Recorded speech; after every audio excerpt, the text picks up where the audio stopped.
What is real? How do you define real? You can't jump into cash. Cash is trash.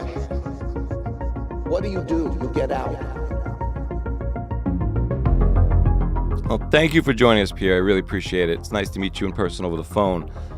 Most Bitcoiners know who you are, but for people who are new to the space, can you tell us a little bit about yourself, specifically, maybe your role at Kraken and what you do there, and a little bit about what Kraken does, and then we'll jump into your new website, pierrerochard.com. Yeah, sure thing. Thanks for having me on.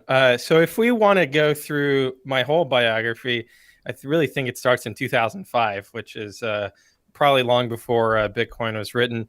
And I got interested in libertarianism through Wikipedia. I've learned most of the things I know through Wikipedia, probably not through school. Right. But anyway, so I went down that rabbit hole and became a gold bug, and I was into silver and whatnot. What brought you to be a gold bug in 2005, though? I know it starts there, but what is turning you on about gold and hard money at whatever age you are? Yeah, for sure. So I was a junior in high school. And as I was reading about libertarianism, I came across this Austrian economics website called Mises.org or Mises.org. I don't even know how to pronounce it because I've only ever read it, right? And I subscribed to their newsletter. And so I would get this in my inbox. And one of the topics they talk about is the business cycle.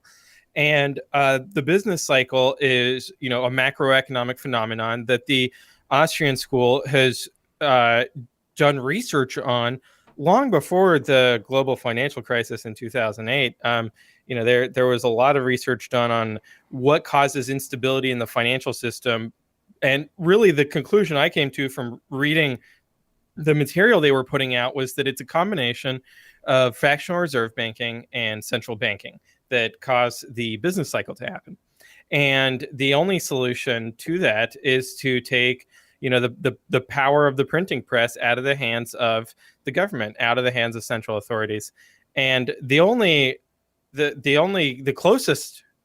least worst solution in my mind was 100% reserve banking with gold. And that's kind of where I was at probably by like 2006. And even before I learned about Bitcoin or before it existed, I did theorize about hypothetically one could have a money with an absolutely fixed supply, and that would actually be better than gold because gold, people produce gold every day. So, but I wasn't a computer scientist or anything. So in college, I majored in accounting. I started my career at Deloitte doing audits of mortgage-backed securities and asset-backed securities and all that stuff. Crazy fiat finance stuff. But in any case, I learned about Bitcoin twice. The first time I heard about it was on Slashdot. So I was already, even in high school when I was learning about libertarianism, I was also learning about open source software and learning how to install Linux on my computer and listening to Richard Stallman lectures about how free software is great for users. And it aligned with my, What were you trying to do with all this knowledge? Your desire to learn about libertarianism at such a young age? I was just a weird teenager. Yeah. I was just a weird teenager, man. I mean, I still am weird, but back then I was like, I was commuting to high school, listening to what we would call today podcasts. Back then it was downloading MP3 lectures and putting them on my iPod. Right.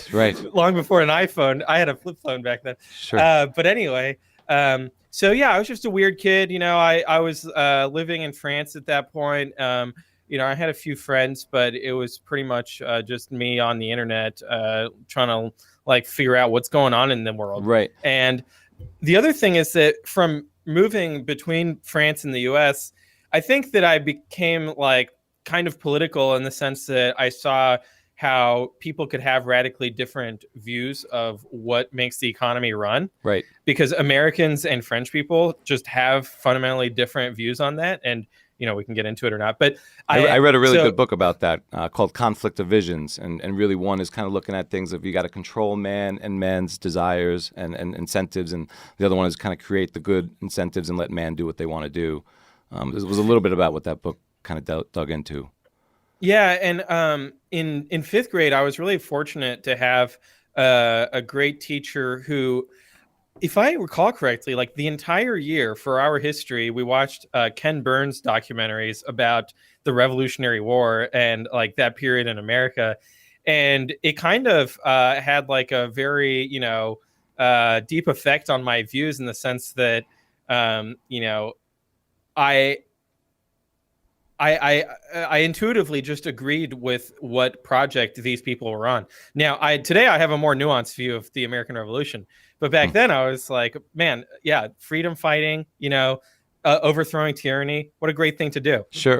What is your nuanced view now of the American Revolution? So I've read some things where it's one of the accusations of the American Revolution is that it's actually more of like a coup d'état, where you had special interest groups in what we call the United States today in the colonies, who essentially wanted to seize power from King George, and that they wanted to create a aristocratic ruling class that could directly tax the people in the United States, right? And also issue bonds and benefit kind of the commercial interests of financiers. And people like Alexander Hamilton, that we make musicals about being heroes today, but that there was kind of an underlying profit motive to the whole operation, and also that they aggressively used fake news in order to give the colonists the impression that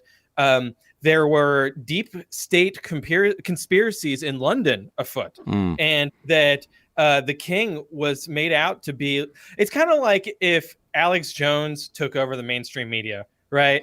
And he started putting in place like this mind virus of, hey, guess what? King George is going to take all of our liberties away, and every single thing he does is a frog boiling in the pot.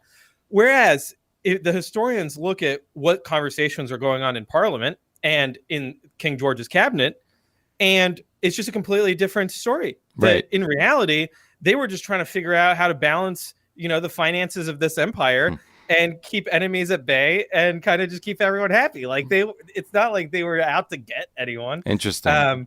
And it's kind of like if you went to like Afghanistan today, like the Afghanis probably have misconceptions about why the United States is there and what their true intent is, right? They probably think that like they're here to steal our minerals, they're here to steal our resources, they're here to grow drugs, and maybe some of that is going on. But fundamentally, like the political motive is, we got attacked on 9/11, and then we don't have to go into CIA blowback in Saudi Arabia and all that. But anyway, so that's kind of my more nuanced view. But again, I have no way of verifying this, right? I can't run a American Revolutionary War full node and download the history of it and verify. You don't have a secured history truth machine. No, yeah. So it's all, I don't know who's right or wrong. Right. And I just got to take it at face value. So back to those 2 moments with Bitcoin, the aha moments, I'm assuming. For you, maybe it was like someone in old times who was looking at different rocks and finally came across gold. They knew they were looking for it. So it seems like that was a bit of the case for you. Can you tell us about those 2 times? Yeah, so the first time was on Slashdot, and Slashdot is kind of like what the Y Combinator news was back in the day, of like tech geek information. And it was right up my alley because I was into Linux and open source and whatnot, and computers. I built my own PC and whatnot. So I saw a post that was about the Silk Road and about Bitcoin mining. It was kind of a combo post. And I thought it was interesting because, I'm interested in money and stuff. But I didn't dig into it because I automatically assumed that the monetary unit was not scarce. And so it was like, oh, okay, well, if there's Bitcoin mining and you can just create more and then you can go spend it to buy drugs, it's like, all right, that's not super interesting to me, right? I still get the same blowback today at barbecues. Yeah. And then when I found out about it again in end of 2012, my first reaction, so I found out about the 21 million Bitcoin, and I was like, oh, okay, this is like the perfect, monetary policy. That's really interesting. But ultimately there's I mean, always how a did way. on slash dot, Oh, you found out about oh, the 21 million as well, or was no, that the no. second time? The second time I was debating in college, I was part of the Mises Circle with Michael Goldstein and Daniel Krawiss, and we were talking about 100% reserve banking, fractional reserve banking, and debating it. And it just came up in that context. I think its price was also going up, and so there was like a little bit of buzz, among Sure. these nerdy libertarians. And so my reaction though was that hard cryptography, or that cryptography is always vulnerable, right? And that you can always break cryptography. That was my view. I didn't know any better. And Daniel Krawiss was like, no, and he had like a master's in physics, and he was like getting his master's in software or something. And so I kind of he was my authority figure on this particular topic. I disagree with him on a lot today. That there is such a thing as hard cryptography. And that's kind of what persuaded me. Are we recording, by the way? I forgot to ask, because on Zoom usually it says we're okay going great through. So maybe so you're learning about Bitcoin, you kind of have your two moments, you come across it. It seems like as a group, I mean, I kind of consider like you and Goldstein like the McCartney and Lenin of Bitcoin at this point. The Stalin and Lenin. There you go. Fair enough. But at what point, I mean, you guys all as a group move over to like the Nakamoto circle. And then are you guys buying Bitcoin? Are you mining Bitcoin now? Are you just like geeked out about what it could do for the world? I mean, do you have, does buying it even matter at this point? And are you on Silk Road? Are you on Mt. Gox? What's going on? So Daniel and Bitstein had been on Mt. Gox. I went on Mt. Gox. I might have created an account, but when I realized that I had to wire money to Japan, I was a broke college student. I was like, I can't wire $100 to Japan. It's insane. Drop it off at a CVS. They were doing like drop checks at CVS's, I think, back then. Yeah, so I didn't even dig into it further than that. I was just like, okay, I'll just have to figure out some other way to get it. And eventually BitInstant came around, and I was able to buy some through BitInstant using a Walmart Red phone. But the mining, the first time around that I heard about Bitcoin, I actually did download Bitcoin and try mining. I didn't realize I had to go in the command line and like do a command to start mining. I thought it would be in the GUI, and when I didn't see the button, I kind of just closed it. I was like, whatever. I didn't go Google how to mine. Back then, were you spending or trading your Bitcoin, or just losing it, or just holding it? No. So again, broke college students, so buying like tiny amounts from BitInstant. Eventually, Coinbase came around, and I remember during like the Cypress thing, the price like went on this price mania to like $270 at the beginning of 2013. And at that point, I was euphoric. Like, first of all, I owned very little Bitcoin, but I knew, I was like, ideologically, this was succeeding, right? That it was gaining traction, and that maybe this would actually cause a financial crisis. I thought that there might like be a currency crisis brewing, because Bitcoin was going from like $20 to $270. And for me, it was like, okay, it was like a 10x in like 3 months. Right. Are you telling your family about it? Your friends at this? Coiners? I remember, telling my parents like, this is the future of money. And, they had heard me say crazy stuff before, right? Because I was a crazy libertarian. And, they were like, oh, okay. All right. and how has their views changed on it since then, or people around you? Are they more interested? Are they still think you're out in left field? Where do they stand? Yeah, so at the time, I actually did send my dad some Bitcoin, because he's in semiconductors, and so he knows C++. So when he read the white paper, it did make sense to him, and he was like interested in it. But I mostly focused on like the internet, right? Because to me, rather than trying to evangelize door to door, and we talked about, I remember having a conversation with Michael Goldstein. We were like, we've got to go to all the merchants in town, and we got to tell them about Bitcoin, because when they hear about Bitcoin, that there's no fees, they're going to instantly adopt Bitcoin, and we're going to have hyper Bitcoinization in Austin, Texas, because of us two. And that's kind of probably a lot of people's first intuitions when they enter the space of like, oh, well, this is going to be easy. This thing solves itself. But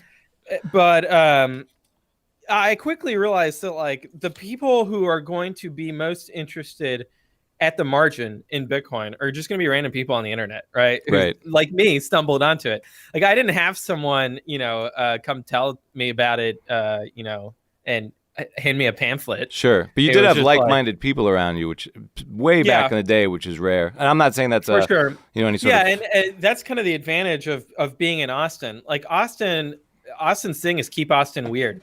And so it's always had like Alex Jones lives here. Like all the crazy people live here. And now Joe Rogan moved here, although he's getting less crazy because of Spotify. But yeah, I agree. There's something in the water. It's probably like bad fluoride or something that causes Austin people to be interested in like conspiracy theories and things like that. So that's a huge advantage. But the internet is like that too. Yeah. It seems like libertarianism is a big part of kind of your path to Bitcoin and hard money and a big part of your life. With the recent news with Dr. Ron Paul, was he influential in your life? And hugely. Because that's kind of a blind spot for me, coming from where I am. Maybe you could talk a little bit about how he was influential for you. Yeah, absolutely. So by the time I heard Ron Paul's name, I was already pretty well steeped in Austrian economics.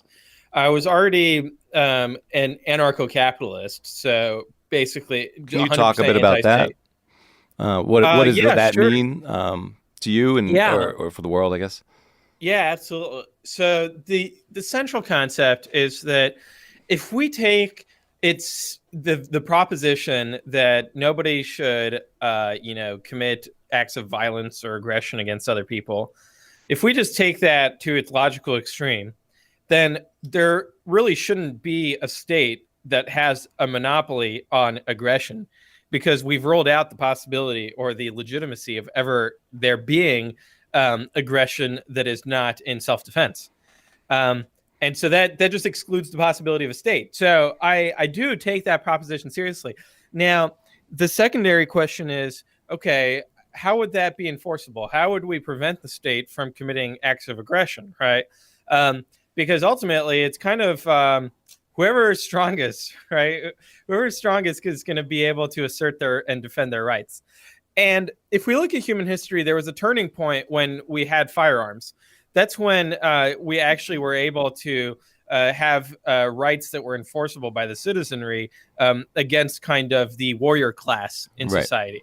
Because now even a female who is very weak, or a male who is very weak, I don't want to be sexist, is able to own a firearm and level the playing field with someone who, wields a broadsword or has a giant axe, right?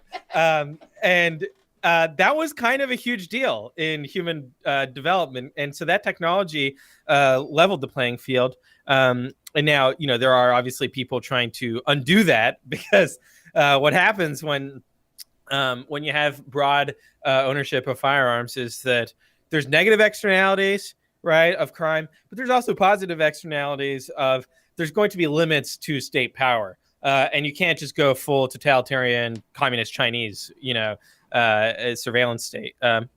Conceivably, I don't know. We'll see. Sure. We can argue about the NSA or whatever. But so there's that technology. And so from that insight of the less it costs for individuals to defend themselves from aggression, then the less aggression there's going to be. And so I think it actually goes even further into now in the digital age, where cameras are a big part of that. So phones that have cameras on them, I think phones with cameras on them are going to reduce the amount of violence inflicted by, for example, police officers, right? So Rodney King happened way worse, lots more times before there was video, right? Sure. Before the invention of video. And before the cost of video came down low enough that you could have a helicopter with video, right? And then, so there's like so many parts to this, right? Like, and it's kind of the same thing actually during the civil rights movement. When video came out of white police officers using dogs against black protesters, and using hoses against peaceful black protesters, this actually shocked the nation, right? That, wait, hold on, these people are just marching in the street. Why are you attacking them unprovoked? That's completely unacceptable. They have First Amendment rights. Like, you can't just attack people like this. And if it was white people on the receiving end of it, it would not stand, right? Yeah. And so I do think that technology has a huge influence on our ability to assert rights, both in terms of like kinetic shooting a bullet, right? But also in terms of psychological warfare and mass media and the ability to publicize abuse and whatnot. And so now, okay, so let's take it to cryptography and Bitcoin. Well, and so we can apply this concept to gold as well, right? Yeah.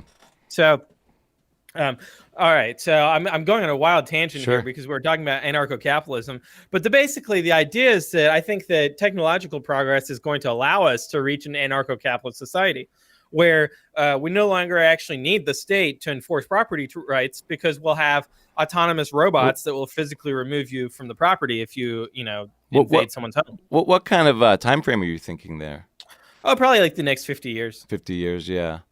One of my dark fears, I think, is kind of not dark fears, but around emergent intelligence, and kind of the abilities of that. And I wonder if and I love Bitcoin to death, but one of my dark fears is maybe Bitcoin is a form of emergent intelligence that will one day be able to hire the AI-driven creatures that will maybe domesticate us, because it is its own. Yeah, that's where living life form. sovereignty is so important, right? That's Sure. where it's really important that it be your software, you're running the node software. And then we can think about all the contingencies around that, like having a Blockstream satellite dish, right? Right. To increase your censorship resistance. Sure, mesh nets, things of that sort. Yeah. And I do think that like right now we're very reliant on ISPs. And now again, technology, right? Elon Musk is setting up a network of low Earth orbit satellites that are going to allow us to have high-speed internet through a satellite network, which is going to increase the censorship resistance of the internet and kind of give everyone in the world access to Bitcoin. Yeah. That sounds awesome. I think right now I'd love to jump into, like, if you could lay out your case for like the Bitcoin investment thesis. I know you're an investment on the investment case. You're an expert on the investment case for Bitcoin. Maybe a little bit guided for a pre-coiner or a new coiner. Yeah. And right off the bat, I love your tweet about Bitcoin as savings technology. I think it's brilliant. One of the things I run into there, though, is unfortunately most people don't have a lot of savings. Right. And they what savings they do have in quotes is maybe in their 401k, so it's not really liquid or tappable. It's not true savings; it's an investment. It's hard to turn someone on. When you talk about maybe DCA or $10 a week. I tell a lot of people buy 2 Starbucks worth a week. But that being said, if you could kind of go walk through your investment case, that'd be great. Yeah. So basically, I'll explain why I'm bullish on Bitcoin, and then I'll explain how to approach it from a personal finance perspective. So I think that Bitcoin's going through this process of going from having zero value to having all of the monetary value in the world. So then we can think about where is the monetary value currently, and why is that monetary value going to transfer to Bitcoin? So where it is currently is primarily in US dollars and US dollar denominated government debt, treasuries. And so after gold, the US dollar was able to become the world reserve currency. And so today, the entire international monetary system, international financial system is centered around the dollar. Everything from having contracts be dollar denominated to, the most liquid equities and derivatives exchanges are all in the US and in dollars and all of that. So basically, the reason you end up with a world reserve currency, and before it was gold in various forms, is that the whole point of a money is that people don't have to barter. And so you have one singular asset that is the most liquid asset that people are going to use for what economists call indirect exchange, right? Where it's not so much that I'm trading with you because I need what you have. It's I'm trading with you because I need money that I'm going to then go spend somewhere else with someone who has what I need. And so in indirect exchange, in the kind of the free market process, one good is going to reach the top of the liquidity stack, right? And so it's going to have certain properties. I would argue that the most important property that it have is that it have some form of verifiable scarcity. Okay, so why is that? Well, so with a medium of exchange, you don't really want an abundant amount of it. Otherwise, it's not going to hold any value, right? Because people can just create more of it. Whereas with a commodity, you kind of want an infinite amount of it. Ideally, we would have an infinite amount of oil, right? Like, we don't want scarce oil. In fact, we're concerned about peak oil, right? We're concerned about scarce oil. It's a problem for civilization. We can talk about global warming, but that's a different conversation. Whereas with a money, we would be concerned about too much money being created and inflation. Whereas with too little money being created, now we can debate this because Keynesians think that that's a problem, right? Of deflation, of prices going down. But in any case, if we go back to gold versus the dollar and verifiable scarcity, the dollar combined two technologies which allowed it to have better verifiable scarcity than gold.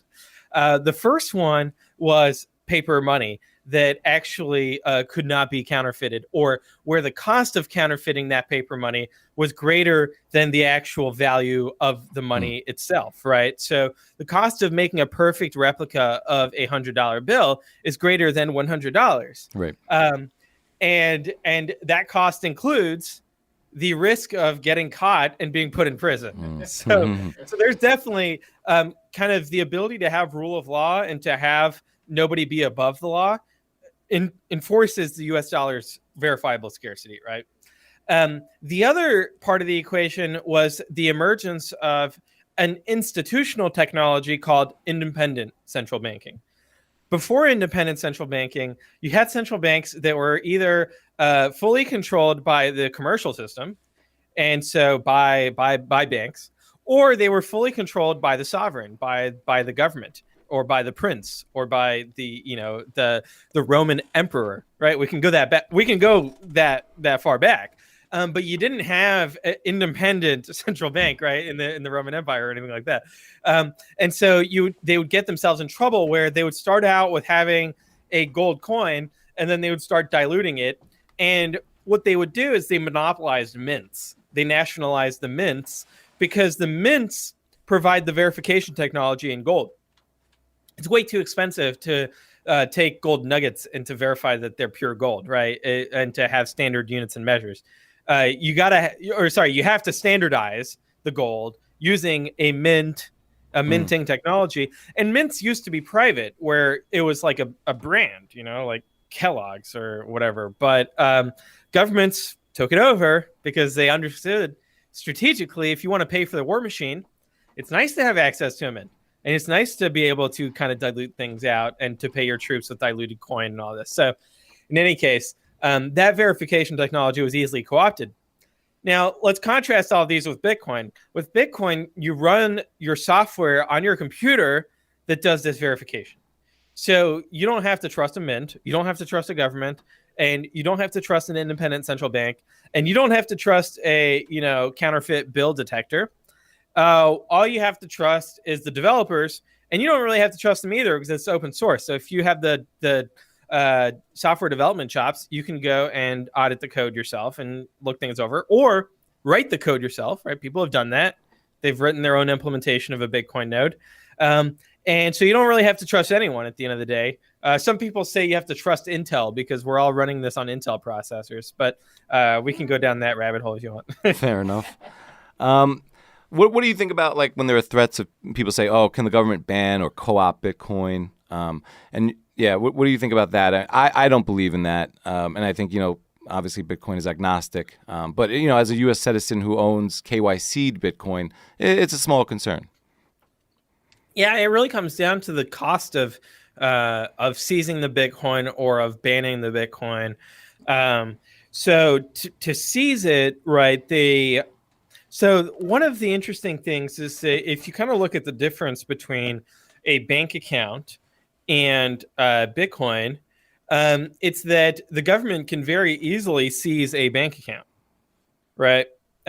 Sure. And the reason they can do that is because our constitutional protections around due process and arbitrary search and seizure have been undermined over the past decades by efforts from progressives and from the IRS and from law enforcement and from prosecutors to undermine our rights. And so now a bank account no longer has the constitutional protections that your home safe has, right? So if you keep gold or if you keep $100 bills in your safe in your house, it has more legal protections to it than if you keep your dollars in a bank account with a third party. And that should not be the case, right? There's no reason for that to be the case other than the Supreme Court being corrupted, frankly, by fiat law. And so in any case, because it's not like the Constitution has been amended, right? There's no constitutional amendment that says the government now has a right to seize your bank account. It really is just that they see it as, well, in order to collect taxes, we have to do this. Right. And the Constitution says we're supposed to collect taxes, so we're going to have to do this. Now, they know that they cannot extend that logic to your house. So if they want to seize cash that's in a safe, they have to go get a warrant and be able to, prove things out, right? That they have probable cause and all of this. They can't just do civil asset forfeiture on, and barge into your house like they do with the drug war. Yeah. So we can talk about that. But so all this to say that the cost of seizing Bitcoin. So now let's say they could, right? That they are able to do that. So, like they do with drugs. So they can barge into anyone's house and without respecting due process or private property, they can assault people. They can kill dogs. They can accidentally shoot your wife. They can, kill people, light houses on fire. They do this regularly, right? As part of the drug war on drugs with zero accountability because they have sovereign immunity. So these agents of the government are completely unaccountable and irresponsible in kind of their day-to-day actions, committing gross negligence left and right, destroying property. And so, you could argue that, well, okay, this is already going on for drugs, so it could happen for Bitcoin. That's entirely valid. And so that's why I think the Second Amendment is so important. And ultimately, the only person who could defend your private property is yourself, because the people assaulting you might be agents of the state, and they might be criminals who present themselves as agents of the state, right? You have no way of verifying that when someone assaults you and says that they're police. How are you going to know that they actually are police? And this happens all the time where criminals will literally wear police badges, right? And impersonate police. And that's why they have to make police impersonation illegal, right? In the first place, because criminals do this. Now, the problem is that criminals are already criminals. They don't care about adding on a few charges of police impersonation. They're already assaulting you. They're already, they might already be about to murder you. So they don't really care about getting another charge on their rap sheet. So it's kind of a ridiculous situation. And we saw this play out with Breonna Taylor. I don't know if you read about this story. A little bit, yeah. Yeah. So I mean, they're searching for drugs. Okay. So already it's like, why are you guys doing that? There's no reason to be doing that. The number one drug dealer in the U.S. is Big Pharma, right? They're the ones who are pushing opiates onto people, and then the taxpayers paying for all these opiates. Right. So it's pretty crazy that the government thinks it has any kind of moral high ground on this topic. But anyways, they're searching for drugs. I guess maybe they're anti-competition, right? They're trying to prevent competition with Big Pharma. And they also, these are white police officers, right? They're, to them, they're kind of in a foreign country when they go and attack drug dealers and attack their families. And they're kind of an occupying force. And that's why you see them kind of wear military fatigues, right? They get into tactical gear. They get inside of armored personnel carriers with 50 caliber sniper rifles. Like, they're in Iraq as far as they're concerned. A lot of them are Iraq vets, and they might have PTSD or otherwise unresolved psychological problems, and they're basically given this mandate. Also, and they have all these legal protections we talked about, right? So they can do no wrong, so they go to people's houses. They do things called no knock warrants. So I mentioned that, like, the dangers of someone saying that they're police, right? But they don't even have to say they're police. So they're just like busting people's doors down and not announcing themselves, not serving a warrant, not getting on the loudspeaker and being like, "Hey, come out with your hands up. We got your house surrounded. We think you're a criminal." That's like what a normal police would do, right? You're under arrest. Like, sorry, we have to do this. But instead, they blow down people's house or front doors, and then they got shot at. Right? Obviously, they're going to get shot at because you have heavily armed civilians who are interested in protecting their families from violent criminals, and there's a violent criminal blowing down their door. So I don't understand why they don't expect to be shot. Right? That should be if you're busting down someone's door, your primary expectation should be that they're going to shoot at you immediately. And they have every right to. Of course they do. So you haven't even announced yourself. So, and then they start shooting back and they kill your girlfriend. And that's what happened with Breonna Taylor. And then the prosecutor, like, he filed charges against the police officers for the bullets that missed Breonna Taylor, because the bullets went into other homes and they said that was reckless. Wow. Anyway, maybe this is more about libertarianism than about Bitcoin, which is great. One thing I kind of want to circle to, the Austrian perspective around price as a signal in the marketplace, and the value that it communicates, and how it's a language unto itself.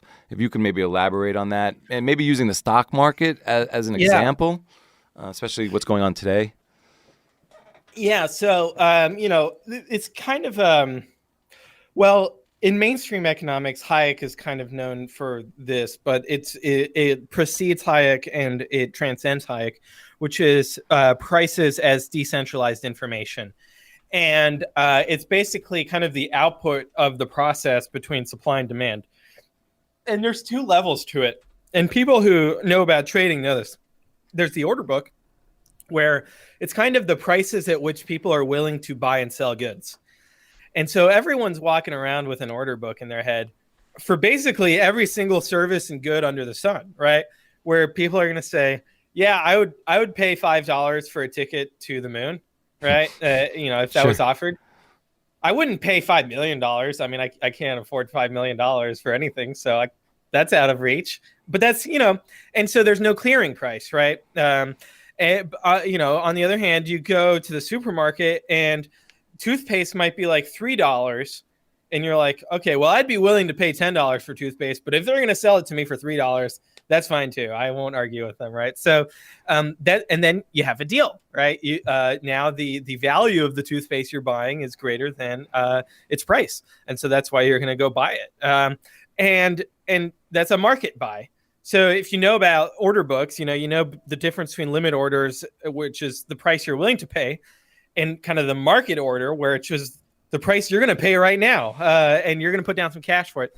And so this is, and then the producers of goods also have limit order books, right? Where the toothpaste manufacturer knows that, okay, in order to manufacture this toothpaste, we're going to have to put like $2 of cost into it. And then we also want to have some profit margin. So let's put it at like $3 or whatever. Although really, actually, that's not how they should set prices, right? How they should set prices is, what is the market willing to bear? How high of a price can we charge people before they start complaining and going to our competitors? And so that's kind of how the market actually functions in some cases. In other cases, It's more of like a cost plus type situation. And it really depends on how defensible of a market position they have. Like how strong is their brand? You know, how because if they've got a weak brand, then they can't charge so like Apple can charge 50% profit margins, right? Because at what price point do you decide I'm not going to buy an iPhone, I'm going to buy an Android instead?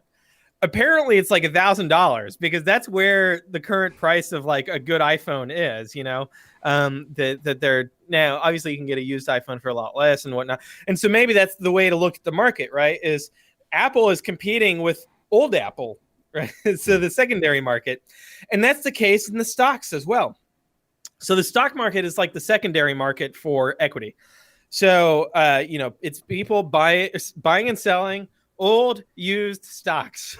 And then there's the primary market of IPOs, right? So we've seen some IPOs recently of businesses raising capital because, you know, they're now, okay, so what happens when the government intervenes in these markets, right? What happens when the government decides that the price of stocks is too low? So we as the government are going to start buying stocks. So not only that, but they're also just going to start printing money to buy stocks. They're not going to like take the money from any other part of the system. They are taking money from a different part of the system. What they're doing is they're diluting out people who hold USD, right? People who hold money, cash, US dollars in any form, and including people who hold like government treasuries. Because government treasuries are actually the same thing as cash at this point, because governments have already said that they're going to buy all their treasuries by creating new dollars. So the Federal Reserve, and you'll see Jeremy Powell, or who's the current chairman, or Neil Kashkari also has a video of him saying this, where they say, you know, we'll buy an infinite number of bonds in order to stabilize the economy. We'll create an infinite amount of cash in order to, you know, provide liquidity to the system so that it continues to function. So, and that's why interest rates are going to zero, is because 0% interest bond is cash, right? It's just the same way of saying is cash. It's just you're just giving it a different name, because the whole thing about cash is that it's 0%, right? That it just sits there. Whereas a loan, you earn interest on a loan, right? If you're lending the money and taking on risk, there's no reason why you would ever lend out cash without, you know, if you're taking on risk. But if you're lending cash to the government, you're not actually taking on any risk. And they're making this very clear to everyone. And so thus it's 0%. And it's risk-free, right? They say, hey, the risk-free interest rate is whatever treasury yields are. So, all right, let's take them at their word. And that's 0%. Anyway, so when the government is spending money, usually it's deficit spending. So I think it's like 30. Any additional incremental spending is going to be deficit spending, right? Because we're already way past, like nobody's raising taxes at this point, and they're also cutting taxes, and they're like cutting payroll taxes and deferring taxes. So, and we can talk about the coronavirus stuff, but in any case, every time the government is spending or is, buying bonds with the Federal Reserve, they are diluting out USD holders, and they are stealing wealth from people who hold USDs. Now, you could say that it's not really theft, because people who hold US dollars are being given ample forewarning, right? That, hey, look, you're going to have 2% inflation. You're going to get diluted out. Like, this is their explicit mandate, which is fair. But when you think about who holds cash the most as a percentage of their balance sheet, it's actually the people who are living from paycheck to paycheck, because they don't have the means to hold any other asset, right? And which goes back to our earlier conversation about, well, savings technology, that's all fine and well, but what about people who are living paycheck to paycheck? Their problem right now is that they get their first paycheck, right? And so they've got, let's say, $1,000 in the bank, and they're going to spend it down over the course of a month, right? Until their next paycheck. Right. And so they're going to get another $1,000. So living paycheck to paycheck is another way of saying living off of cash, right? Not having the ability to accumulate capital, which would allow you to invest in stocks, which are not getting diluted out, right? In fact, they are where the dilution is going, right? Right. They are where the inflation's going. Like that shows itself in the stocks going up, Right. and that's it's a why. melt up. Yeah, it's a melt up, and that's why you've got a day trader, Portnoy, He's saying hilarious. stocks only go up, right? And he's right. Now the problem is that people living paycheck to paycheck, they don't live from Apple share to Apple share, right? Where okay, for the month that they're holding that cash and drawing against it, it's going up in value because it's Apple shares, right? No, quite the opposite. Their purchasing power is going down, and so they're not even treading water. Like they're drowning, and the government is drowning them because the government is making it such that the cash that they're holding between paycheck periods is constantly losing value relative to both consumer goods that they're spending money on, right? But also capital goods and real estate that they're also spending money on indirectly through rents, right? So rents are going up. People can't even keep ahead. They got to get a second job. They got to get a third job. And the government has turned the working class into kind of an increasing inequality, right? Of, okay, we're going to print money to enrich people who have the ability to accumulate assets, right? Who own stocks and real estate. We're going to make them rich, and we're going to make everyone else poor. And that's the government's explicit policy right now. And same thing with like the Paycheck Protection Program. Instead of printing money and giving it to people, we're going to print money and give it to the biggest business owners. And then they can give it to the people or not. We don't care. Right. So it's kind of this kleptocracy that's been built up. And it's not Republican or Democrat either. Every administration has this same policy. It's all just about the marketing, right? Of who do they pay lip service to? Do they press the fear button on the sheep? Or do they press the reward button of, hey, we're going to give you free money, vote for me? Right. Or, hey, be afraid of everyone outside of your community, vote for me. And so it's really manipulative. But yeah, that's it. So when hyper-Bitcoinization, and I say that, I kind of think we're going through it now. I don't think we can feel it or see it. But I think we don't have the market depth to be truly taking off. And I don't think we can really touch that into $1 trillion, say 50K a Bitcoin. And I'm not really looking to talk about price. But then, quickly from $1 trillion to $2 trillion, we gain parity with the US dollar, I think, in physical cash or somewhere close to that. And then I think things that would just accelerate beyond. But where do you see things playing out over the next 5 years in Bitcoin and that phrase, hyper-Bitcoinization? Yeah. So there's two modes of thought that I'm like bipolar between. One is that the past is an excellent teacher of what the future will look like, right? And so the next 5 years are going to look a lot like the past 5 years. Another bull market, another hype mania, another all-time high, another wave of altcoins. That's just going to be... It's just going to be another cycle.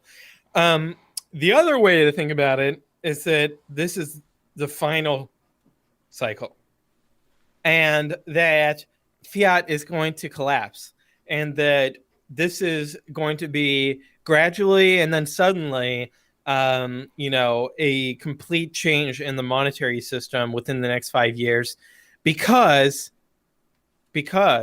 the government has undermined their own monetary unit, right? And so that's let's see, where was it going with that? Oh yeah, hyper-Bitcoinization. So to me, like hyper-Bitcoinization is every bull market, right? Where we go parabolic. Like to me, that's just like a step in the hyper-Bitcoinization process. And then we need to take a breather between those. But do you think there'll be as much a breather at the end of this cycle? Well, so the argument for why there's a breather is because there's so much Bitcoin being created by miners and being dumped onto the market. So if the last halving has made it such that there's not really room for a breather because there's not that supply effect, right, of supply increasing, then this cycle is going to be fundamentally different. And that we're going to, everyone's going to be like, it's going to be like the price is going to be 120 grand, right? Or 200 grand, let's say 10x where the previous all-time high. And you're going to have people who are going to be like, all right, time to take gains, time to sell here, right? Sure. But what if it only goes down 10% to 180 grand? They lose Bitcoin. Well, and then there's just like more people buying. And then it goes up to like 400 grand. Right. They lose their position. Right. And so then it's like, all right, well, by what metric are we trying to decide where the all-time high is going to be? Right. And why would I stop and take gains at any point? Because there's like suddenly the expectation becomes, hey, look, the dollar's not long for this world.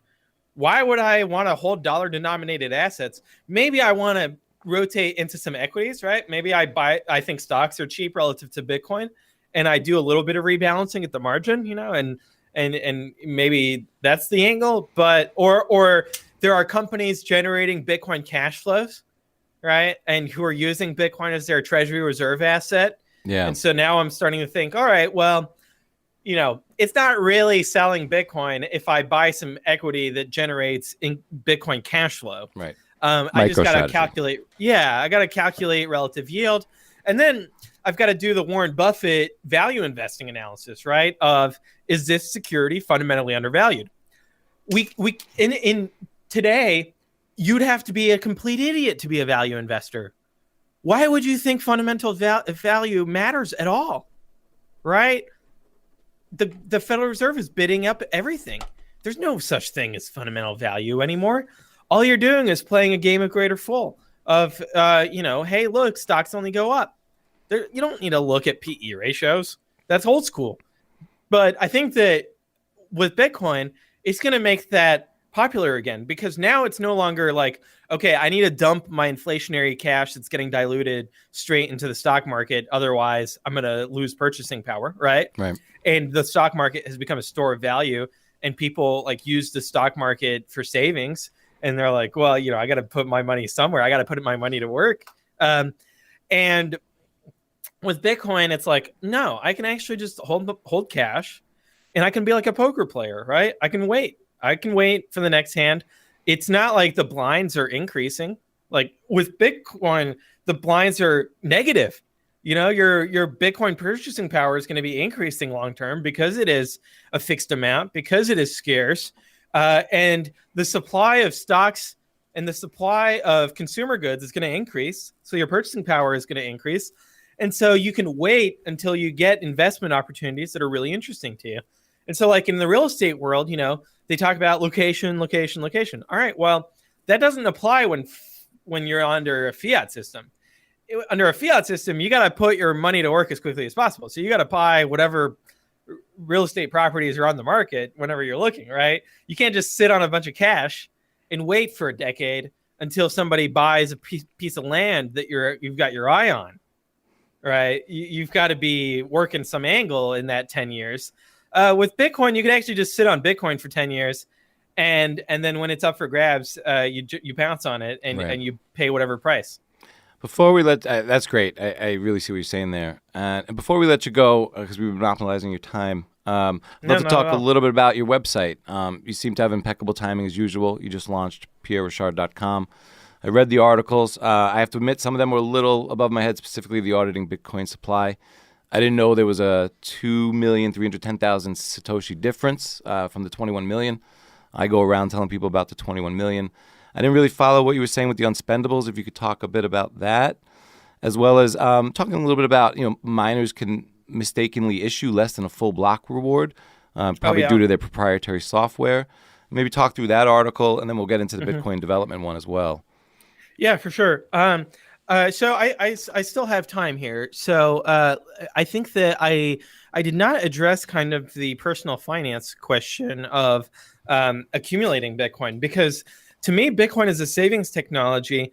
Part of it is, yes, that you can use it for long-term savings, as I was describing, but also that it incentivizes long-term savings.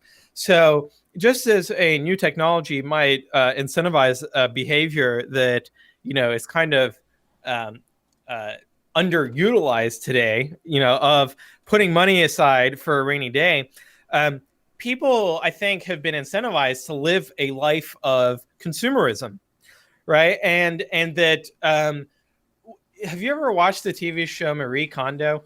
Yes. Yeah. I read it. And we condoed the house for a bit.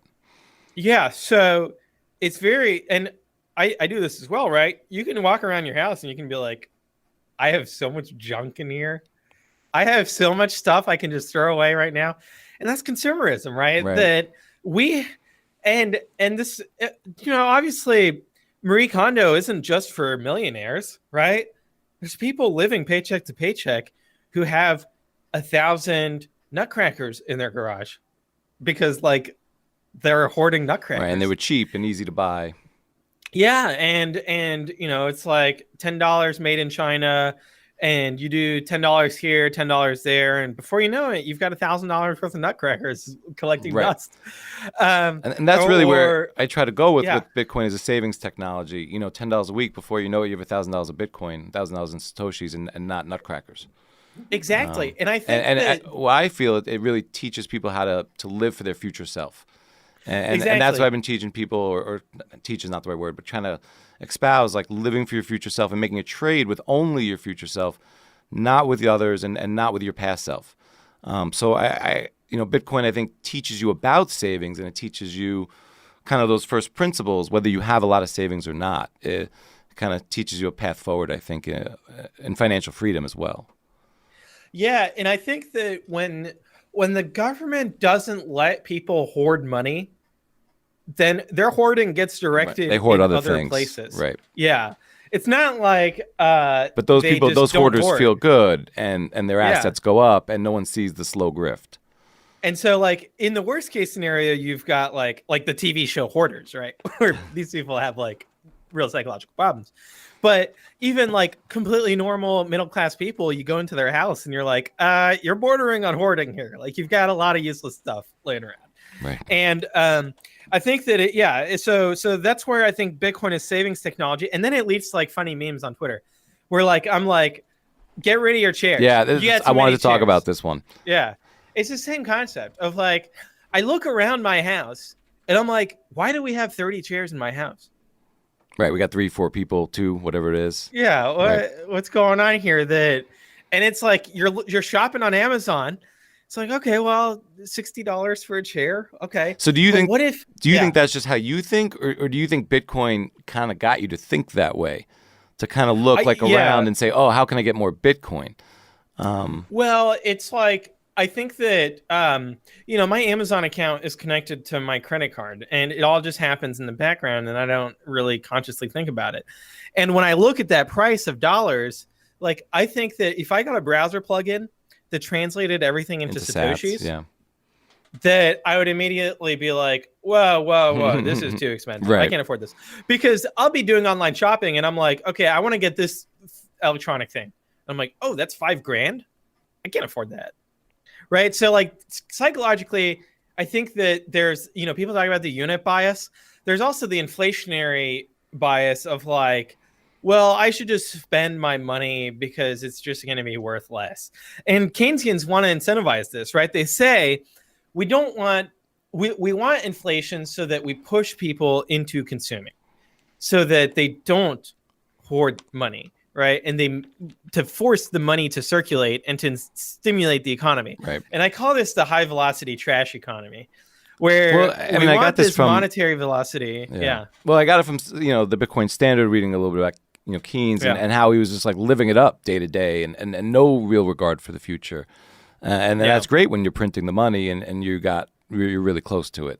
And I never, and in college, or in a lot of finance, accounting, and economics classes, at least here in the state, you don't hear about Austrian economics. Keynes is just put on a pedestal, and it's just the way things are, and it's great, and it's working for everybody. Yeah, and so I feel like what Marie Kondo shows is that if we have fewer things that are of higher quality, then we're happier, and I think that's just fundamentally true, and that's what okay, I don't think that the government should incentivize that, but I don't think they should disincentivize it either. Yeah, well, money's a language, and it teaches us to spend our money, at least. It's built into the code of the money. Okay, so we can go to the auditing now, because I think I don't want to beat a dead horse either. So go sell your chairs, everyone. Go buy some Bitcoin instead. So auditing Bitcoin supply. There's definitely, you said less than 21 million Bitcoin that's ever going to be. I think I saw that. Yeah. As well as these unspendables, and the miners can issue less than full block reward, which I'm assuming leads to the shortage of Bitcoin that we're talking about. Yeah, exactly. So, I talked about how one of the nice things about Bitcoin is it has this provable, verifiable scarcity. And it's easy to say, right? It could just be marketing, right, of me saying that. But if you really want to know for sure that that's the case, and, I said that I started my career, I majored in accounting in college. I've taken audit courses. I know about financial auditing. And so if someone tells me this asset is scarce and you can verify it yourself, I'm like, oh, well, I have the perfect toolkit for doing that because I'm a former auditor. That's what auditors do. They verify ledger balances, right? And the blockchain is a ledger, right? So it's digital ledger technology. So let's dig into this ledger. I know how to do this. So basically, if you look at, you got to start with, all right, how are Bitcoin created? Because with any ledger, you got to have that beginning ledger entry, right? The beginning balance. Genesis block. Yes. So you start at 0 with the Bitcoin ledger. And then you got the Genesis block. So that's 50 Bitcoin. Guess what? The Bitcoin code actually won't let anyone spend those 50 Bitcoin. So we've already eliminated 50 Bitcoin from the supply of the total spendable supply of Bitcoin. Why is that the case? Because the Genesis block is actually hard-coded into Bitcoin. Right, it wasn't truly mined. Why is that the case? Because you need a way to bootstrap the truth machine, right? What are you gonna hash as the previous valid block if you don't have a first block? So it's kind of this chicken and egg problem. And Satoshi just solved it by hard-coding it and then saying, hey, look, to be fair, no pre-mine, nobody can spend this. It's just gonna be hard-coded in there. Unlike other blockchains where they'll hard-code in a beginning amount, but it goes to them, right? They're giving them. I mean, that whole notion is incredibly forward-looking. The Satoshi, whatever that is never collecting or using or spending these coins, which is incredibly democratic or fair in a lot of ways. And at this point, I don't know if Satoshi knows that all coins are inevitable. Probably does, but at the same time, it just seems incredibly patient and it's an incredible feat, I think. And kind of giving an incredible legend to the story. Yeah, and I feel like we don't give him enough credit for his ethics, right? And if we contrast it to what has gone on since Satoshi, Satoshi was an incredibly ethical founder as far as cryptocurrency systems go. Yeah. And he made this 50 Bitcoin provably unspendable. And then everything after that, he mined it. He used the Bitcoin algorithm, the SHA-256 squared, like anyone else would, right? And the next 50 Bitcoin that were actually mined by Satoshi, he mined at a loss because they were worth nothing at the time, and he consumed electricity to produce them. And so so Bitcoin were created at a loss from the beginning. Right. And so anyone who says that, oh, well, Satoshi got this unfair amount, it's like, dude, he got nothing. He got $0.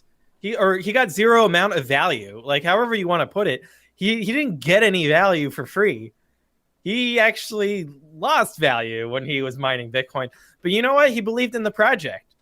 And so that's why he mined it. And he made it open source and he released it to the public, and he immediately got as many people as mining as he could. And ultimately, he couldn't force other people to adopt Bitcoin.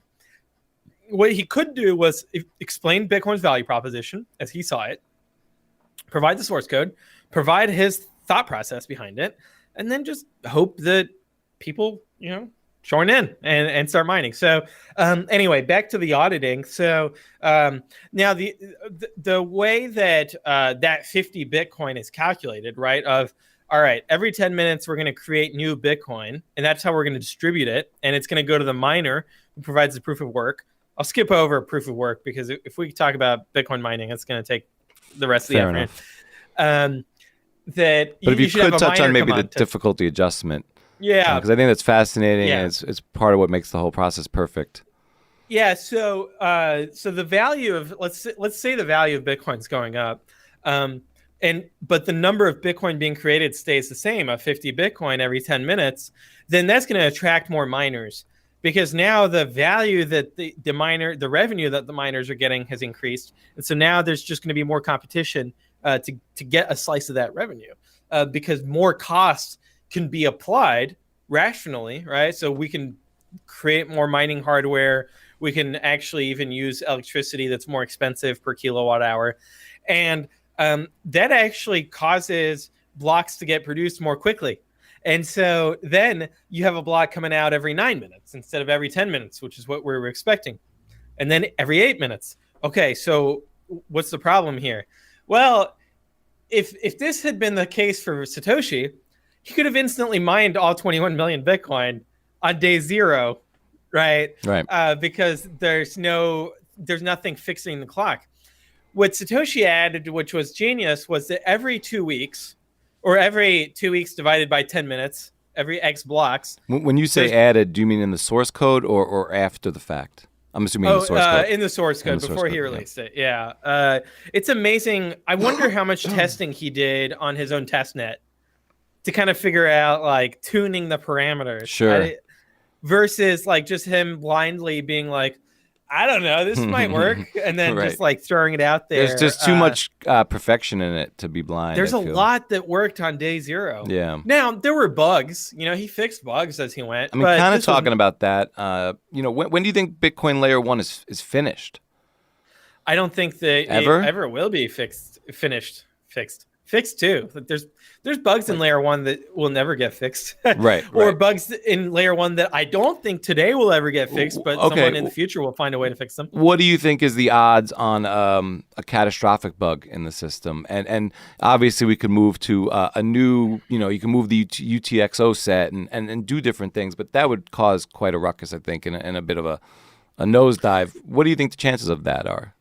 Yeah, so the worst kind of bug would be if somebody finds a way to create more Bitcoin and those Bitcoin circulate before we realize what's going on. Sure. But what do you put the odds on something like that? I mean, I don't want to put you in the spot, but what kind of odds? Well, I don't want to pat myself on the back because there's no way to know how this will go going forward. But the auditing that I've put together helps reduce the risk, because and I'm working on creating a real-time thing where it tweets out every block, okay, everything's hunky-dory. And then we would have a real-time alarm of, hey, there's more Bitcoin than we expect. And that this would, presumably allow us to roll things back or fix them before an extensive amount of damage is done. Now, there are other ways of doing this. So one other way of doing this is having different Bitcoin implementations. So then the idea is being that the inflation bug hopefully is not the same inflation bug in every implementation. And one of the implementations actually does things correctly. And it comes along as chain. Yeah.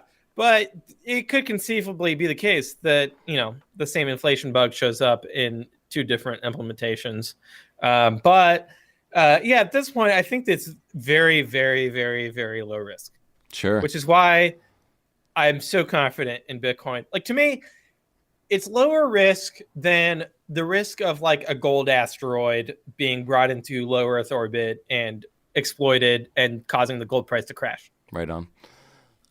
That's great. That builds a lot of confidence, I think, as well. It's probably most people say it's the most powerful computer in the world, or I shouldn't say most. It just is most secure network. Yeah, I mean, there's different ways of looking at it. From a mining perspective, it is like the most powerful supercomputer, right? But is it really a computer because it doesn't have the flexibility, right, that we would expect from a computer? So you can't use the Bitcoin network for gene analysis, right? DNA analysis, Right. right? Which is what you would use a supercomputer for. You can't use it for modeling climate change, right? That's what you would use a supercomputer for. And then in terms of it being resistant to attack from others, there's the mining part, but there's also the decentralized network of Bitcoin nodes. And so to the extent that Bitcoin's blockchain is replicated and its rules, its consensus rules are being verified by a lot of different people, not just miners, then it is more secure than it otherwise would be. Talking about nodes. So let's say you have a node, you're running your node, and you have your wallet connected to your node, you receive your Satoshis. What are you doing with your node on an ongoing basis when you're not moving your coins? Are you just running consensus testing? How often do you do that? How engaged with your node are you when you're not moving your coins? So one of kind of the theoretical guarantees, and in practice has been a guarantee so far, is that you can use your node to verify that you have received Bitcoin, and then you can go offline. And you can go offline until you're wanting to receive more Bitcoin and verify that you're receiving Bitcoin, or that you want to spend your Bitcoin and that you want to verify that you're actually able to do that. So when I go on Clark Moody dashboard, and I think it says something like 10,000 nodes are kind of on the network. So those nodes are being turned on and off, and it's 10,000 at any given moment, but there might be more nodes that exist. Right. So some nodes might be permanently online because that's how they were configured. Sure. Others, it's like, okay, well, when my laptop is closed, it's not in sync with the network. Yeah. When I open it back up, it catches back up and it's live again. So there's, yeah. What do you say to someone, a pre-coiner, or, and they're like, I just bought Bitcoin. I went on Coinbase. How fast or how much are you going to encourage this person to run their node, to coin join their coins, things of this nature? Or are you going to kind of skip over that with someone who's kind of new to it? Or Well, it kind of depends on, I would ask them, first of all, why did they buy Bitcoin? What are they trying to achieve? Like, what was the problem they were trying to solve when they bought Bitcoin? If the problem they were trying to solve is that they just want to have like dollar gains, right? They think Bitcoin's going to go up in the next few months, then they should just leave it on Coinbase. Savings technology. Well, so let's say they want long-term savings, right? Yeah. They want to hold Bitcoin for like 10 years. Yeah. Then I'd say, well, okay, how do you feel about like leaving your coins on Coinbase for 10 years? Right. And if they're like, for a lot of people that doesn't, because they feel very comfortable leaving their coins on bankofamerica.com. Then good. Then they should leave it at Coinbase, right? Right. So if they're like, well, I feel comfortable about that, and then I ask them like, what do you think about holding your own keys? And they'd be like, well, I'd be really uncomfortable doing that. So it's like, all right, well, that's kind of the end of the conversation. Right, like you're done. Right. If they're like, I don't know, I don't trust Coinbase. What are my options? All right, well, then we can have that conversation because you got lots of options. So when you're talking to someone like this, maybe they come up to you and they say, I'm not really familiar with Bitcoin, but I'm hearing a lot about it, and I really want to dig in. Where do you turn them to? Is there a particular article or one podcast or one this video? Podcast. Sure, fair enough. Yeah. So I think that understanding Bitcoin's value proposition gets people excited, and so there's Vijay Boyapti's that's the one I use. Kind of showing what are Bitcoin's advantages over gold. But I can't get many people to dig into it. It's a 45-minute article. A lot of people they'll skim the headlines. It doesn't bring them in. I just tell people, go on Cash App and just buy some. Right, hold it. But and then I know that its value is going to go up. And then they're going to want to buy more. Right. And then they're going to buy more, and then they're going to want to understand it at some point. Or not. That's fine too. Like they might get stuck somewhere. But the idea being that like I did not understand Bitcoin until long after I had held some for a while. Yeah. I didn't dig into like, okay, how does the UTXO set work? How do Bitcoin inputs and outputs work? I just knew addresses and wallets for a very long time.